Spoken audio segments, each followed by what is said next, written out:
오늘 함께 나눌 말씀 구약성경 이사야서 52장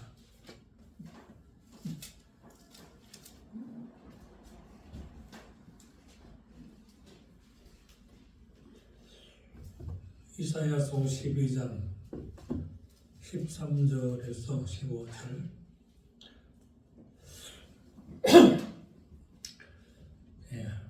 한 목소리를 읽습니다. 보라, 내 종이 형통하리니 받들어 높이 들려서 지극히 존귀하게 되리라. 전에는 그의 모양이 타인보다 상하였고 그의 모습이 사람들보다 상하였으므로 많은 사람이 그에 대하여 놀랍거니와 그가 나라들을 놀라게 할 것이며 왕들은 그로 말미암아 그들의 입을 봉하리니 이는 그들이 아직 그들께 전파되지 아니한 것을 볼 것이요 아직 듣지 못한 것을 깨달을 것입니다. 아멘. 신약 성경의 말씀은 요한복음 26장 25절에서 마지막 절까지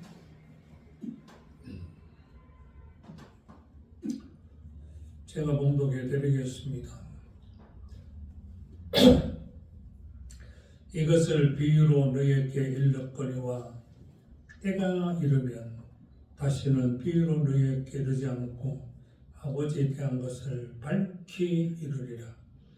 그 날에 너희가 내 이름으로 구할 것이요 내가 너희를 위하여 아버지께 구하겠다 하는 말이 아니니 이는 너희가 나를 사랑하고 또 내가 하나님께로부터 온 줄 믿었으므로 아버지께서 친히 너희를 사랑하심이라.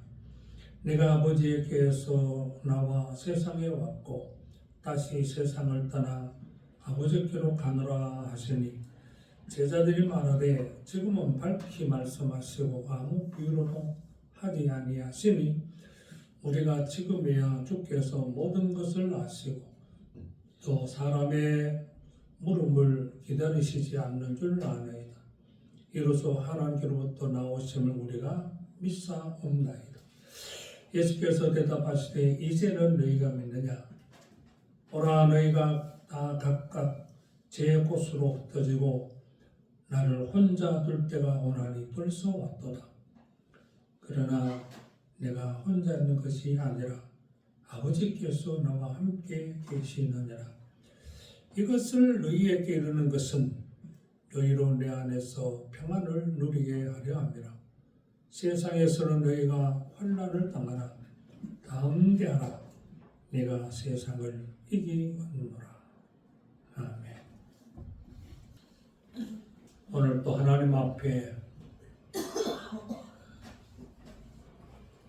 온전한 마음으로 예배하는 우리 사랑하는 형제들에게 성삼위 하나님의 은혜와 평강의 복이 충만하기를 주님 이름으로 축복합니다. 여러분들도 최근에 우리나라에 많은 국민들의 환호와 관심을 일으키고 있는 일을 알고 계실 겁니다. 우리나라만 아니고 가까운 일본 또 서구 유럽 여러 나라들에서까지 굉장한 그런 환호 속에 있는 사건. 우리나라의 한 여러 소설가 한강씨가 금년도에 노벨 문학상을 수상자로 선정된 일 때문입니다. 많은 국민들이 기뻐하고 또 축하하고 아예 출판계는 난리가 난 것 같습니다. 정말 축하할 일이고 또 같은 민족으로서 자랑스러운 일임에는 분명합니다. 그러나 그 작가의 대표적인 소설 소년이 온다. 이는 5.18 광주 사건을 배경으로 한 소설이고, 또 하나는 작별하지 않는다, 제주 4.3 사건을 배경으로 하는 그런 소설이라고 합니다. 저는 이런 소설이 있는 줄도 몰랐고 물론 읽어보지 않았습니다. 그러나 또 어떤 사람들, 이 소설을 내용을 알고 있는 또 어떤 사람들은 이번 한강시의 노벨문학상 수상이 좀 마음에 찜찜한 그런 부분도 있는 것 같습니다. 소설가 김윤아라는 분은 아주 신랄하게 비판을 하면서 특히 이런 5.18 혹은 4.3 사건을 소설 속에 다루는 내용이 상당한 역사 왜곡이 그만 사실처럼 되어버린 데 대한 그런 반감도 있는 것 같습니다. 노벨상, 아마 이 세상에서 가장 영광스럽게 여기는 상일 것입니다. 그리고 특별한 사람만 받지요. 우리는 이 사건을 계기로 한 가지 중요한 사실을 잊고 있는 사실을 다시 한번 새겨보아야 할 것입니다. 인간 세상에 사람이 만든 그 영광스러운 노벨상보다도 더 영광스러운 상이 있다는 것을 우리는 다시 한번 새겨듭니다. 그것이 무엇입니까? 우리가 장차 하나님 앞에 섰을 때에 하나님께로부터 받는 상, 바로 영광의 면류관이 됩니다. 이 세상에 존재하는 대부분의 상은 상대적 평가를 합니다. 많은 사람들 중에서 가장 잘한 사람 1등에게만 주는 상입니다. 어쩌면 그래서 더 영예로운 상인지도 모릅니다. 그러나 그것은 한 사람에게만 주어지는 상입니다. 그러나 하나님께서 주시는 상은 절대적 평가를 합니다. 다시 말하면 다른 사람과 비교해서 제일 잘한 사람 한 사람을 주는 상이 아니고 하나님의 뜻을 받들어서 신실한 믿음으로 헌신한 모든 사람들에게 하나님께서 영광스러운 상을 주십니다. 오늘 우리 그리스도인들은 하나님께서 준비하고 계시는 이 상을 바라보고 잠시 세상을 사는 동안에 믿음으로 세상을 이겨가야 마땅할 것입니다. 오늘 나눌 이 본문 말씀 속에는 예수 그리스도께서 위대한 승리의 선언을 선포하신 말씀이에요. 세상에서는 너희가 환난을 당하나 담대하라, 내가 세상을 이기었노라.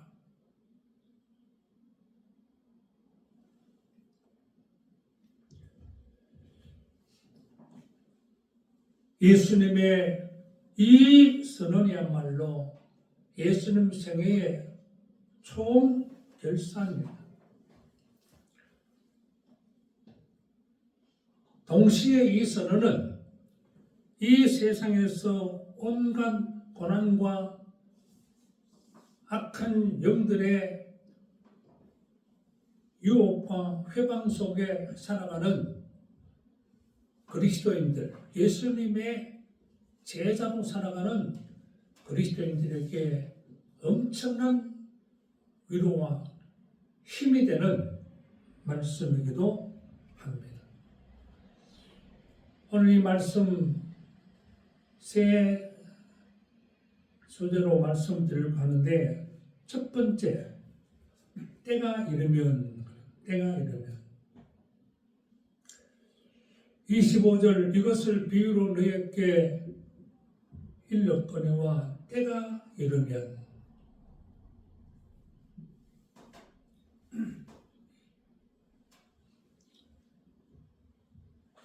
다시는 비유로 너희에게 이르지 않고 아버지에 대한 것을 밝히 이르리라.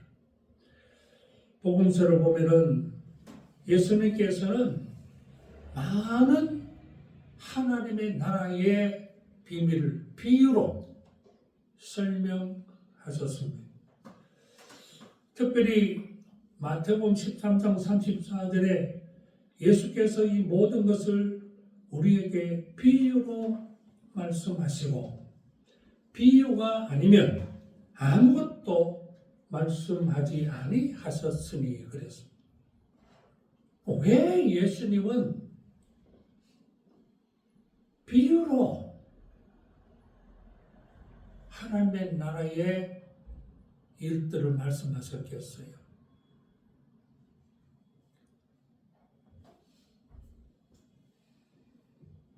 비유로 말씀하신 그 목적을 마태복음 13장 35절에서 이렇게 말하고 있어요. 이는 선지자를 통하여 말씀하신 바 내가 입을 열어 비유로 말하고 창세부터 감추인 것들을 드러내리라 함을 이루려 하십니다. 여러분, 인간은요, 미련한 무지에서 하나님께서 감추어 두신 것을 알 수가 없어요. 그래서 예수님께서 그것을 직설적으로 말씀하시면 사람들이 그걸 이해하지 못하고 깨닫지 못하기 때문에 비유로 풀어서 하나님께서 감추어 두신 것을 가르쳐 주시고 깨닫게 주시기 위해서 비유로 말씀하셨다는 겁니다. 그런데 때가 이르면 이제는 더 이상 비유로 말씀하지 아니하시고 직접 하나님의 모든 것을 밝히 이루리라고 말씀하시고 계시는 거예요. 우리가 생각해야 될 이 때가 이르면, 이 때는 언제를 말씀하시는가? 바로 오순절 성령 강림 이후의 때를 말합니다. 다시 말씀드리면은 지금까지 예수님께서 모든 것을 비유로 감추어 두신 것을 설명했다면은 성령 하나님 오신 그때부터는 비유로 더 이상 하지 않고 있는 것을, 아버지의 모든 것을 있는 대로 밝히 말씀하시겠다는 겁니다.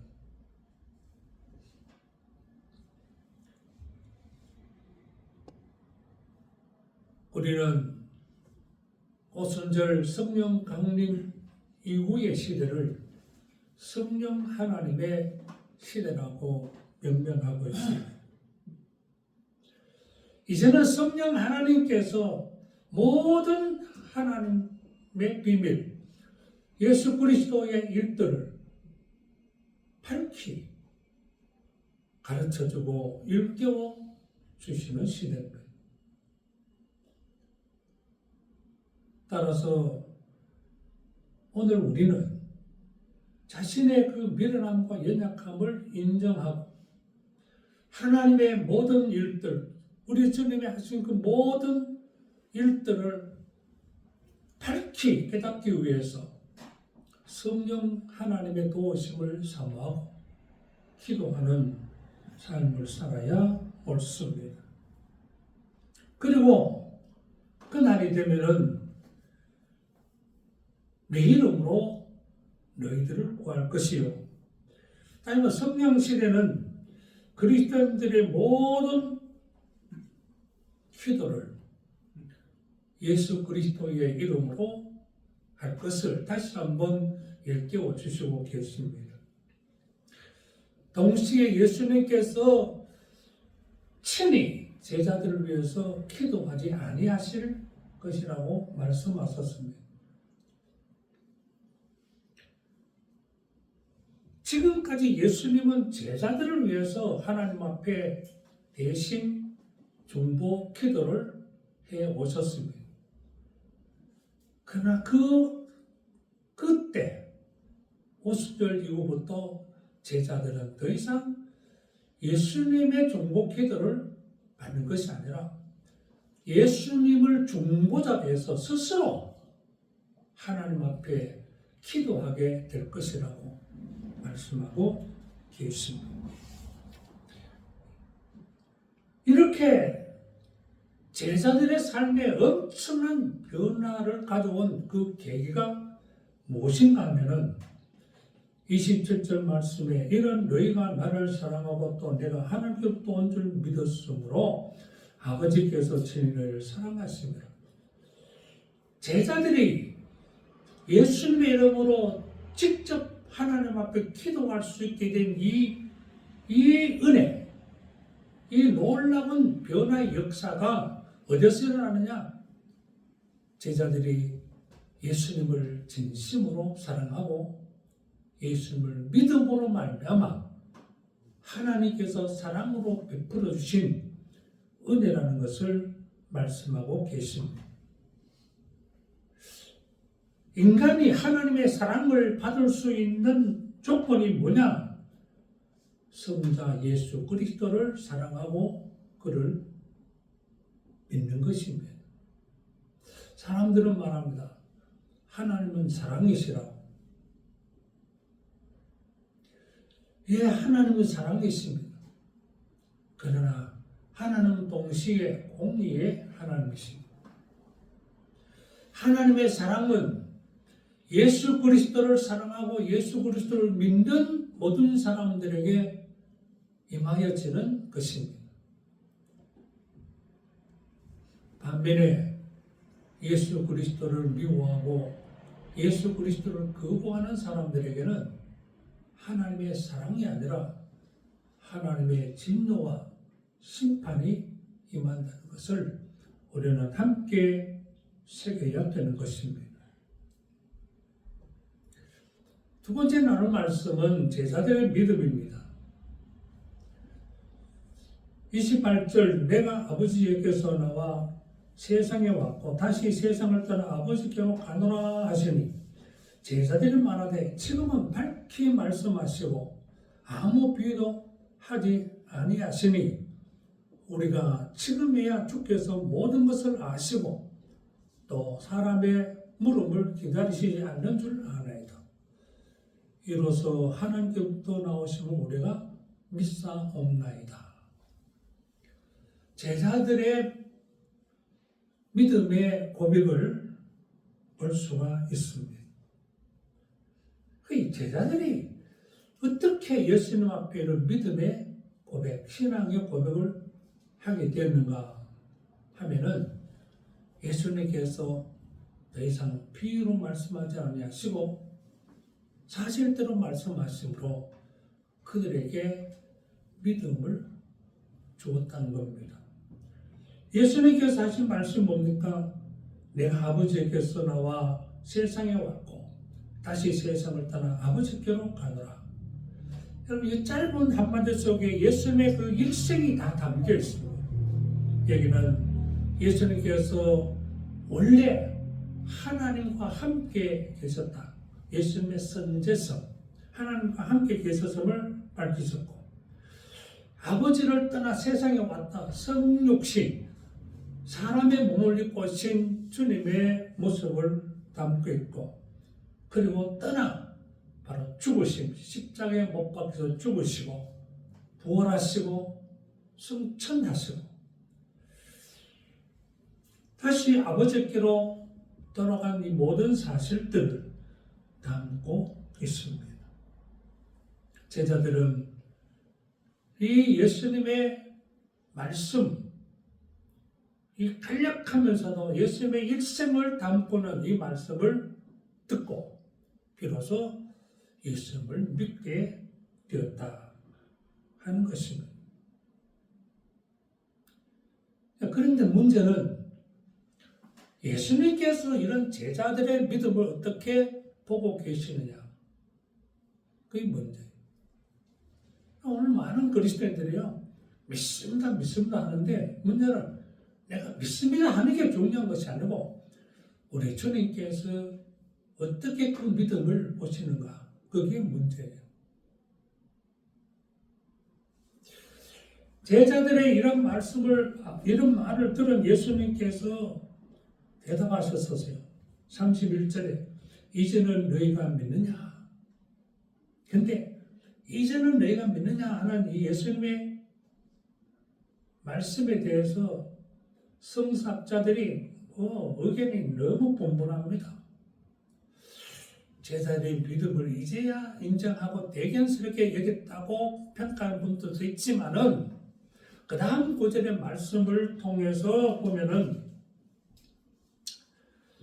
그 제자들의 그 믿음의 연약성을 예수님 아시고 그 한계성을, 제자들이 갖고 있는 그 믿음의 한계성을 경고하신 그런 말씀으로 부정적으로 해석하는 분들도 있습니다.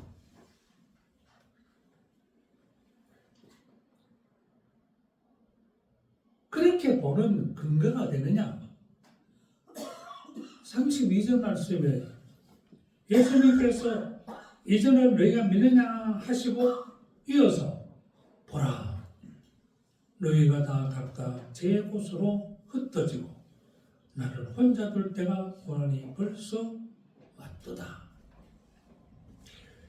제자들이 예수님을 믿는다 그랬는데 예수님은 아니야, 너희들이 다 각각 다 떠나가고 나만 홀로 남겨질 때가 벌써 왔다고 지금 말씀하시는 거예요. 이것은 스가랴 선지자의 예언의 성취입니다. 스가랴서 13장 7절 말씀에 목자를 치면 양이 흩어지리라, 그렇게 예언했는데 이 말씀을 염두에 두고 하신 말씀이고, 실제로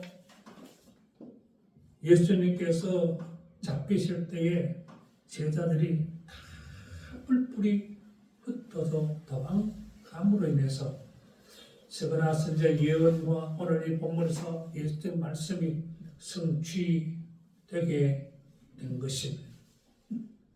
오늘 우리는 이 말씀 속에서 한 가지 깨달아야 될 것이 있습니다. 바로 그 인간의 연약성과 한계성입니다.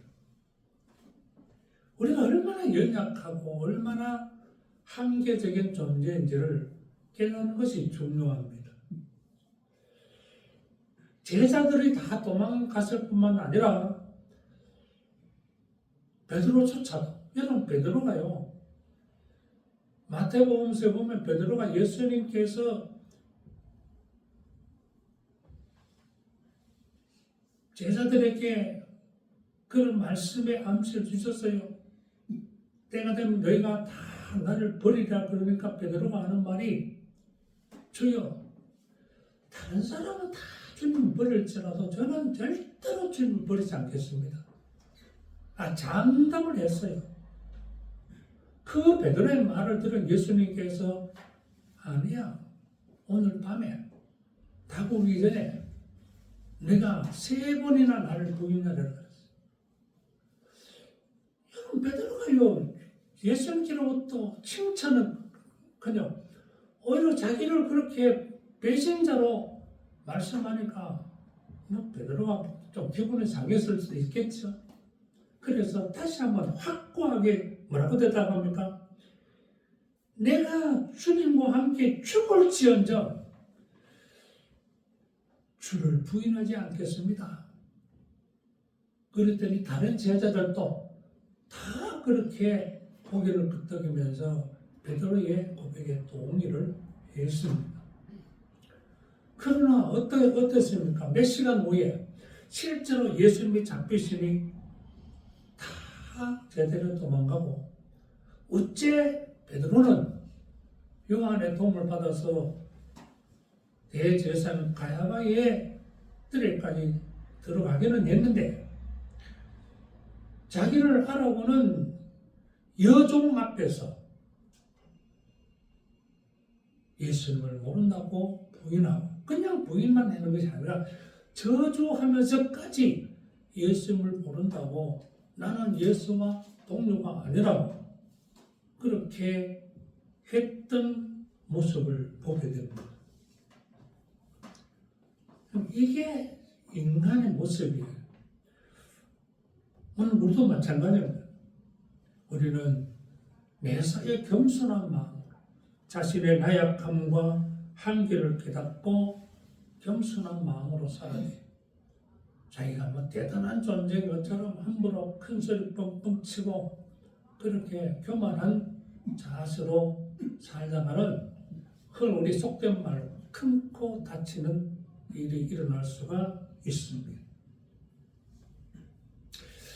이런 모습에 대해서 루마니아 범브란트 목사님이 쓰신 책 승리하는 신앙이라는 책에 이런 이야기가 있습니다.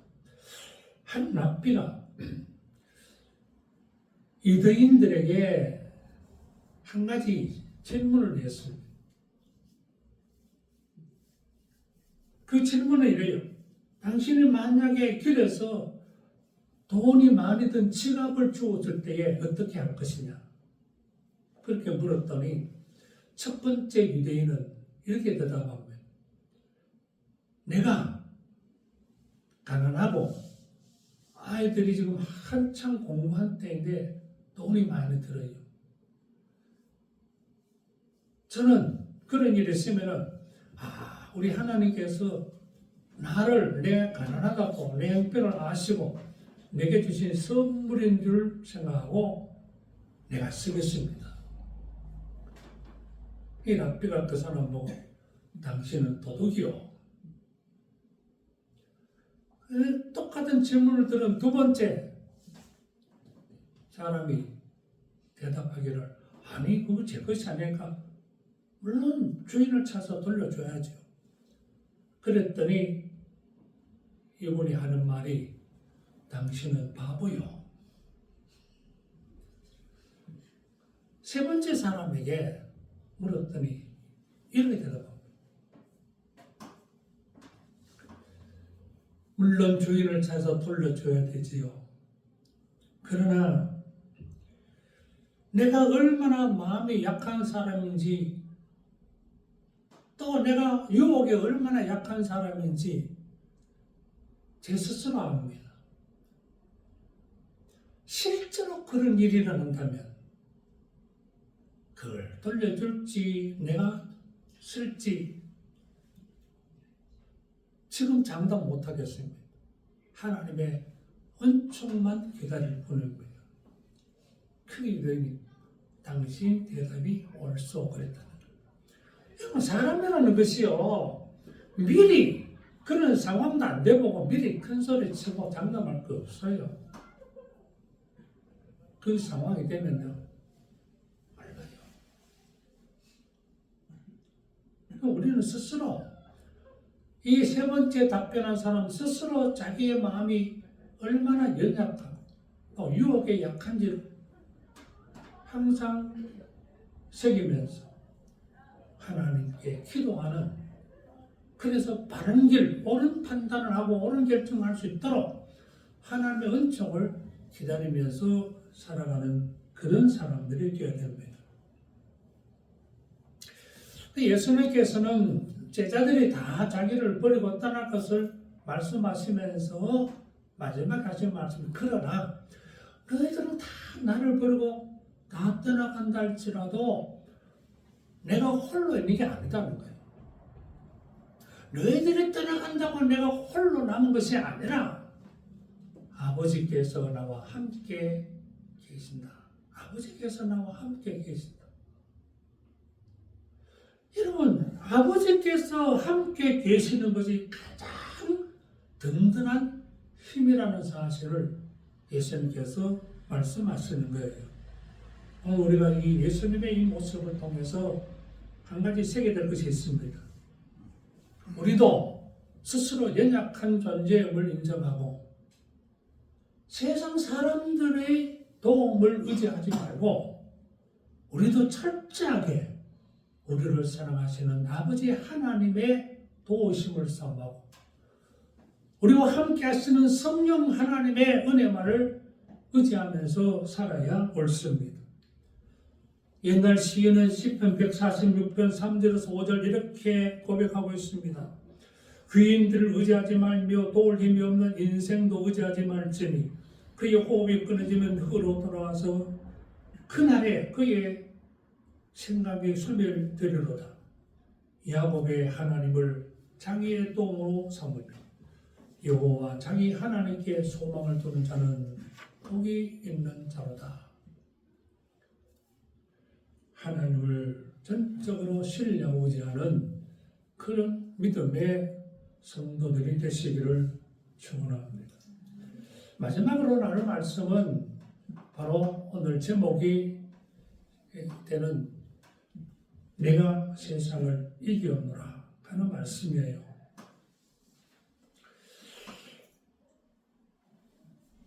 예수님께서 지금까지 하신 말씀의 목적이 뭐라고요? 33절 보십시오. 이것을 너에게 이르는 것은 지금까지 제자들이 하신 그 모든 말씀의 목적은 너희로 내 안에서 평안을 누리게 하려 합니다.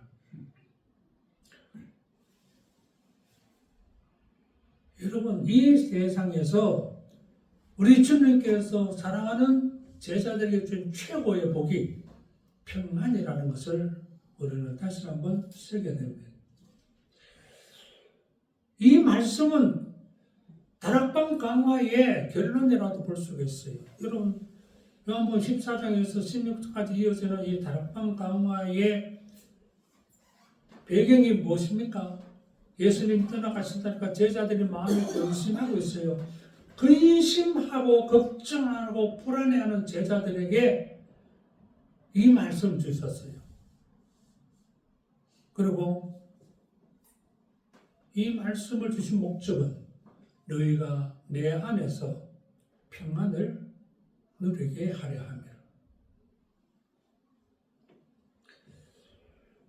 요한 사도는 예수님께서 이 거친 세상에서 예수님의 제자들이 평안의 복을 누리기를 원하셔서 예수님은 끊임없이 평안에 말씀하셨어요. 앞에서도 보면은 내가 너희에게 평안을 주노니 내가 주는 평안은 세상이 주는 것 같지 아니하다. 그런 말씀을 하셨죠.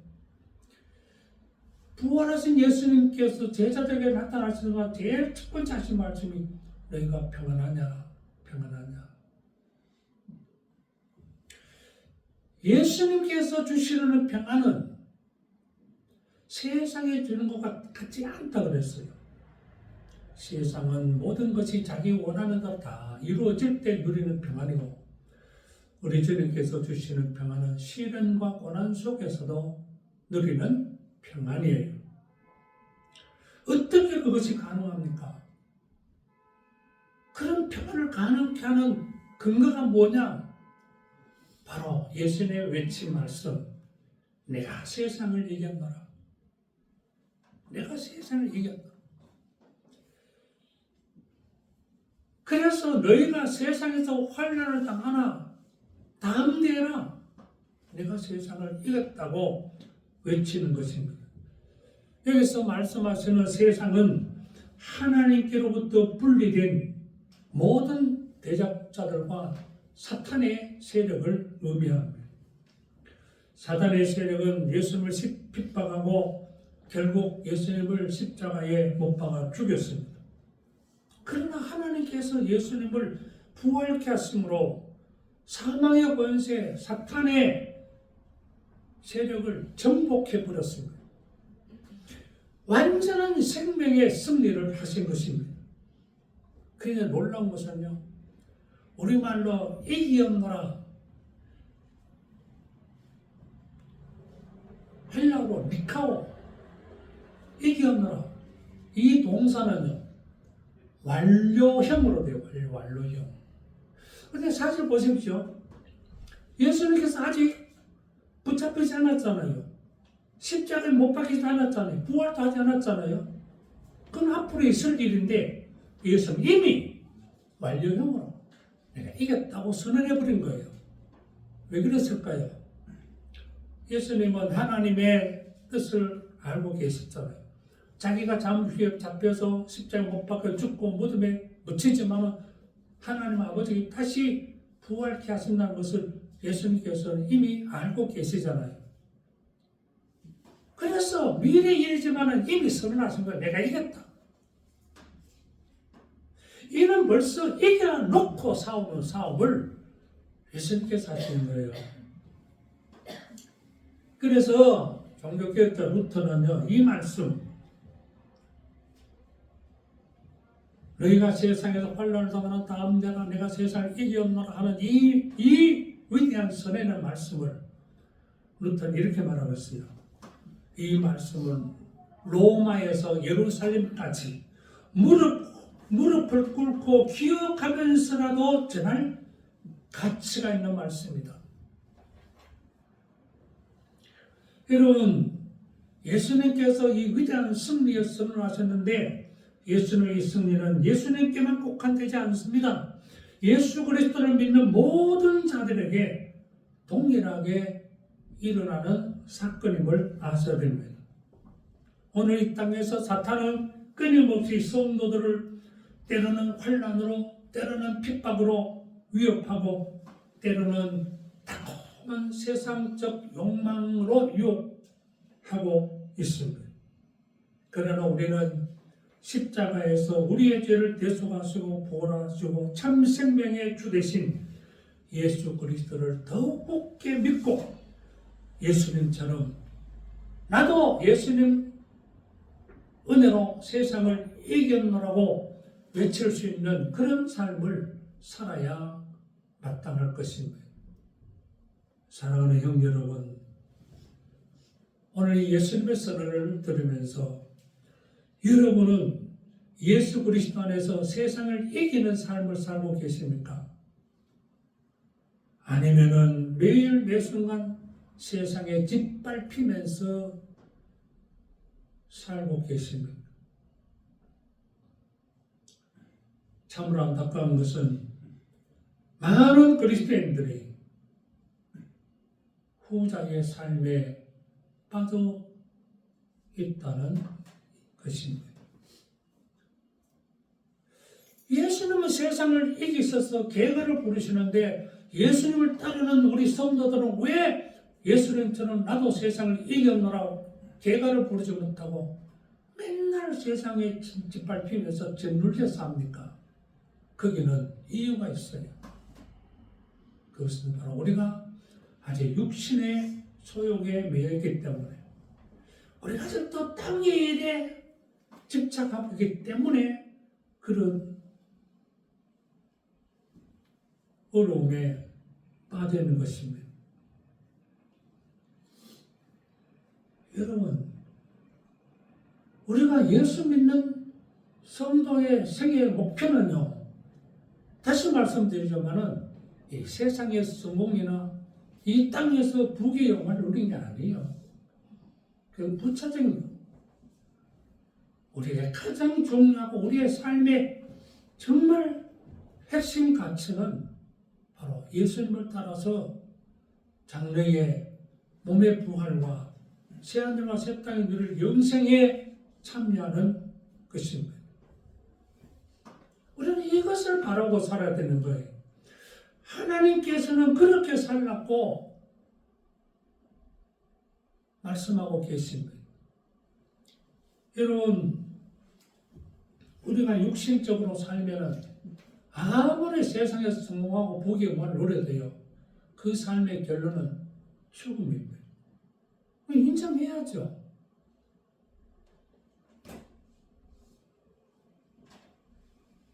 여러분이 이 세상 다 얻었다 할지라도 그 인생의 결론은 죽음이에요.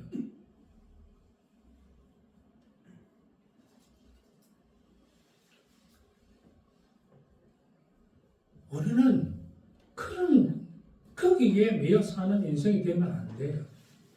우리는 영원한 하나님의 나라의 백성으로 하나님의 특별한 사람으로 선택받은 사람들이에요. 그래서 우리는 우리의 삶의 가치 기준을 바꿔야 됩니다. 하나님은 바울 사도를 통해서 로마서 8장 5절 6절에 이렇게 말씀을 주십니다. 육신을 따르는 자는 육신의 일을, 영을 따르는 자는 영의 일을 생각하느니 육신의 생각은 사망이요 영의 생각은 생명과 평안이니라. 여러분, 궁극적으로 사망에 이르는 길을 살아가시겠습니까? 아니면 참 생명과 평안에 이르는 삶을 살아가시렵니까?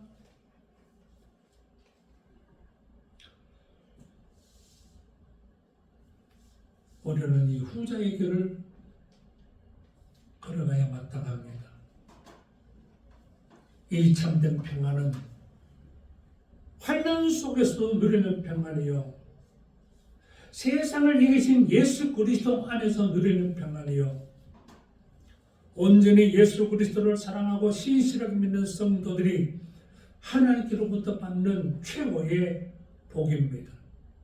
그러므로 여러분, 이제 세상에 지지 마시고 승리하는 삶을 이루시길 바랍니다. 예수 그리스도처럼 세상을 이겼노라고 외치는 그런 성도들이 되시기를 바랍니다. 예수 그리스도 안에서 이 참된 평안의 복을 누리시고 이런 세상을 이긴 성도들이 하나님 앞에 서게 될 때에 하나님께 주시는 그 영광의 면류관을 바라보시면서 이런 은혜의 복을 주신 하나님께 늘 감사하고 찬송하며 살아가는 우리 형제들 되시기를 주님 이름으로 축복합니다. 자비로우신 하나님 아버지, 세상에선 너희가 환난을 당하나 내가 세상을 이겼노라고 승리의 계가를 외치신 우리 주님의 모습을 그리면서 오늘도 말씀의 은혜를 함께 나누었습니다. 현장 가운데 일어난 저희들의 심령 속에 성령 하나님께서 역사하여 주셔서 우리도 세상의 유혹에 빠지고 세상의 수많은 고난과 환난과 시련에 얽매여 사는 인생이 아니라 그런 일들이 우리를 위협한다 할지라도 예수 그리스도 안에서 세상을 이기고 참된 평안의 복을 누리는 저희들의 삶이 되게 하여 주시옵소서. 연약한 저희들을 긍휼히 계시고 성령 하나님 사랑하는 우리 형제들 지켜주시고 살펴주셔서 매일매일 예수님처럼 승리의 찬가를 부르는 그런 복스러운 주의 백성들 되게 하여 주옵소서. 예수님 이름으로 기도드리옵나이다. 아멘.